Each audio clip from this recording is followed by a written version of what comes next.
feeds.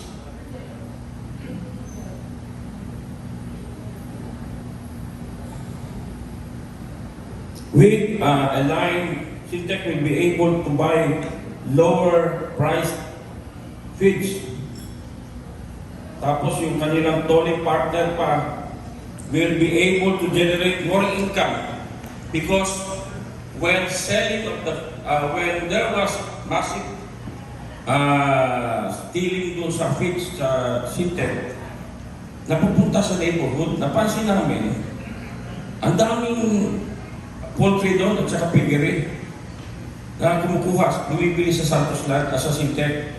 So, to prevent further stealing or mga pilferage, pina-stop kong selling of feeds temporarily. So, makita mo doon, talagang galit sila na ano. But now that na-arrest na yung mga problema natin doon sa pilferage and stealing of raw mats and feeds, we will resume.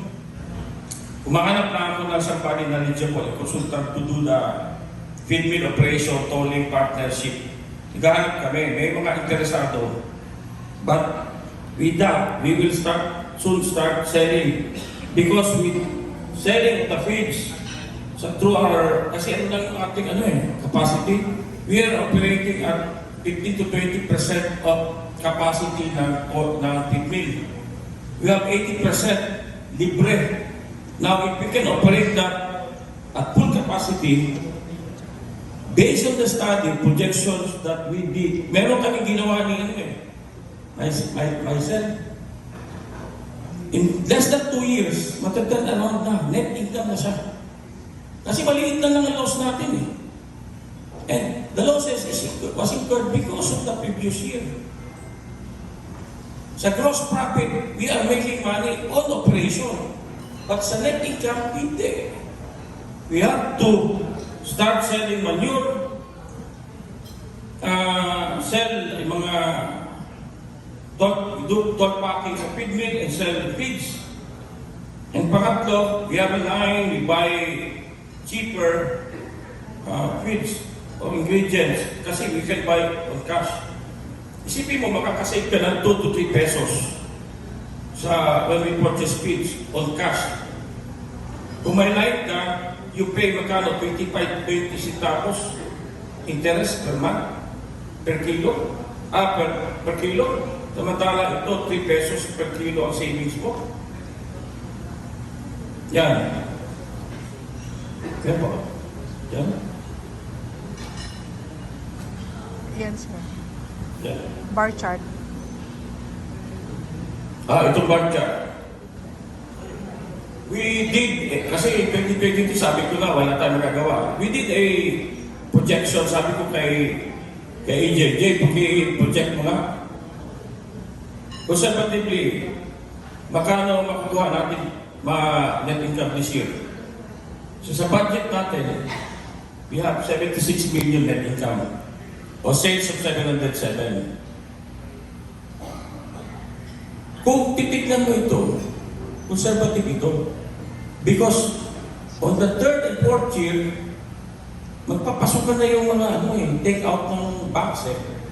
And we think it's more than 707 eh. Sabi ko, sige, ano yung mga 707? Pero I think it's more than that. Kasi sa Sintec alone, Ivory alone, mga 400, 500 na. Ivory alone lang yan. Papasok na yung pera. Kaya bulansa natin end of this year. We will declare dividend if makakuha natin yan. Plus, meron pa tayo yung mga house and lot na matatapos na first half. Hopefully in the 3rd and 4th quarter, marami pang iba.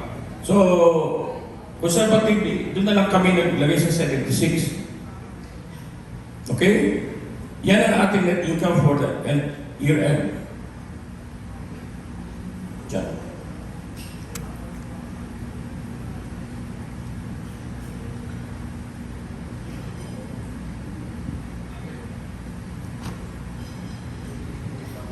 Status ng book value per share as of 2022, nag-decline at 2023 by 257. But this is just temporary. In 2027, we hope to increase this one and get back to where more than 273.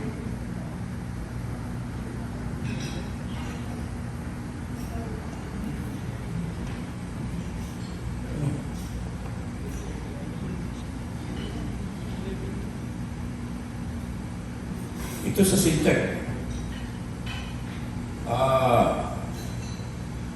From 2022 na 99 million loss. 2023, 26 na lang. 2024, 25. That's net income. Pero sa gross profit, kinikita na siya. 23, 24. But hopefully, if we are able to get a line this 2024, 25, we can turn around. Sigurado.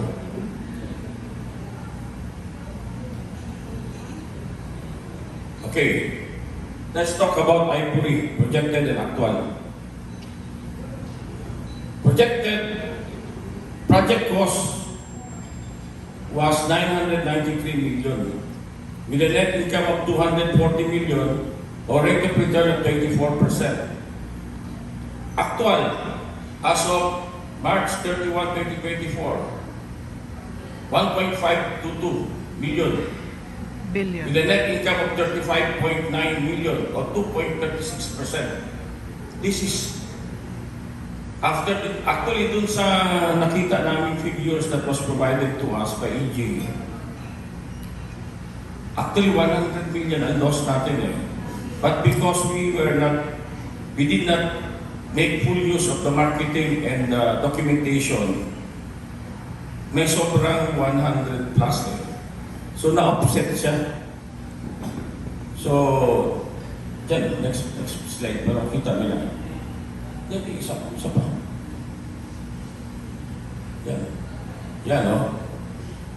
Nakita mo, 28 million after, kasi loss yan eh. But, binalik natin yung marketing at saka documentation. We registered 28 million net na. Plus, if we sell the 2 floors, we get 7.3 million. That's why we have 35.9 million or 2.3. Okay, next slide dyan. Pakita mo lang sa kanila. Had we sold, this is comparative lang ito ha. We started 2019 or 2018. Based on the appraised value, 125,000 per square meter ang lot. Kung binenta na lang natin yung lupa without ano lang ang pagod ba? The lot is 2,872. Ang hotel portion is 1,854. That's a lot lang na condo. 2,872 plus the canal, 27. That's 2,899. Pag binenta natin, face value pa yan ha, binenta natin at 125. Sales proceeds if sold as lot is 362. But until now, hindi pa naman nabenta, hindi pa tapos, ang value niya between 150 to 200 na kasi dyan eh. So we could have generated for so lot naman, not only 234 million point 8 or 579.8. Dapat ang pinagati-atian natin. So, sa bako kasi, when we do a study, you always look at how much, comparatively, how much we should earn when we develop a property. We should earn more than 362. When we develop a property, kaya natin kondo, dapat more than the selling of the lot. Meaning, more than 362. But we ended up, pagkano dyan, 38. Anyway, lessons learned.